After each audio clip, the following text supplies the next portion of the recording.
देखो YouTube के ऊपर ना और एक ट्रेलर आया है जिसका नाम है रजाकार। रजाकार फिल्म जो है ये हैदराबाद के ऊपर बेस्ड फिल्म है, जब हैदराबाद में निजाम का राज था। फिल्म की कहानी ना हैदराबाद के ही इर्द गिर्द घूमी है और कहानी में यही बताया है कि किस तरह से जब भारत पूरी तरह से आजाद हो चुका था लेकिन हैदराबाद आजाद नहीं हुआ था, जो कि निजाम के कंट्रोल में था, कि किस तरह से हैदराबाद को भारत से अलग करने की कोशिश की गई थी। और उस टाइम पे हैदराबाद के अंदर ना किस तरह से एक कट्टर हिंदुओं को भी मुसलमान बनने के लिए मजबूर किया था और इस्लाम कबूल करने के लिए हिंदुओं को जोर जोर से पीटा जाता था, रात रात काल कोठरी में डाला जाता था और इस्लाम धर्म कबूल करने के लिए मजबूर किया जाता था। आपको यकीन नहीं होगा लेकिन ये चीजें और ये बातें भारत के आजादी के बाद हुई थी, जब अटल बिहारी वाजपेयी की भारत में सरकार बनी थी और उस टाइम पे ही ये सारी चीजें घटी थी। हैदराबाद में गद्दी के ऊपर बैठा हुआ निजाम हैदराबाद की गादी जो है वो छोड़ने के लिए तैयार ही नहीं था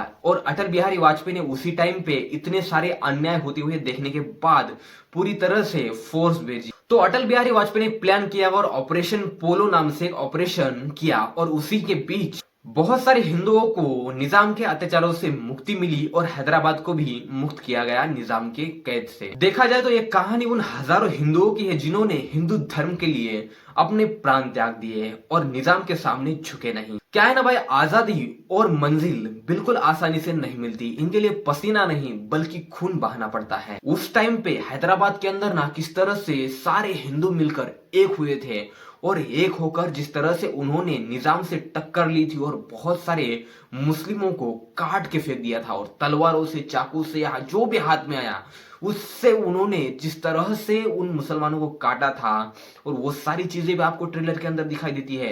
एक जगह पे तो हमारा जो नांगुर होता है खेत में चलाने वाला, उसको उठाकर एक लेडी एक मुस्लिम के पेट में घुसा देती है और ऐसा उसे ऊपर उठा लेती है। मतलब यार क्या ही जबरदस्त था। मतलब इस तरह से अगर किसी आदमी के ऊपर अत्याचार हो तो वो किस तरह से रिप्लाई कर सकता है, वो सारी चीजें आपको ट्रेलर के अंदर दिखाई देती है। देखो फिल्म रिलीज हो रही है 1 मार्च को। अब ये फिल्म हिंदी में आती है या फिर नहीं आती है ये तो मुझे नहीं पता, लेकिन जब भी आएगी मैं इस फिल्म को जरूर देखूंगा और इसका रिव्यू आपके सामने रखूंगा। आपने अगर रजाकार फिल्म का ट्रेलर नहीं देखा है तो यूट्यूब पे जाइए और इस फिल्म का ट्रेलर जरूर देखिए, आपके रोंगटे खड़े हो जाएंगे। तो भाई लोग, वीडियो में अगर कुछ पसंद आया हो तो इस वीडियो को लाइक करो, शेयर करो, कमेंट करो और आपके अपने बालाजी फिल्म चैनल को सब्सक्राइब करना बिल्कुल मत भूलो। तो मिलता हूं आपसे ऐसे ही इंटरेस्टिंग नेक्स्ट वीडियो में, तब तक लेता हूं मैं take care, see you soon, bye bye.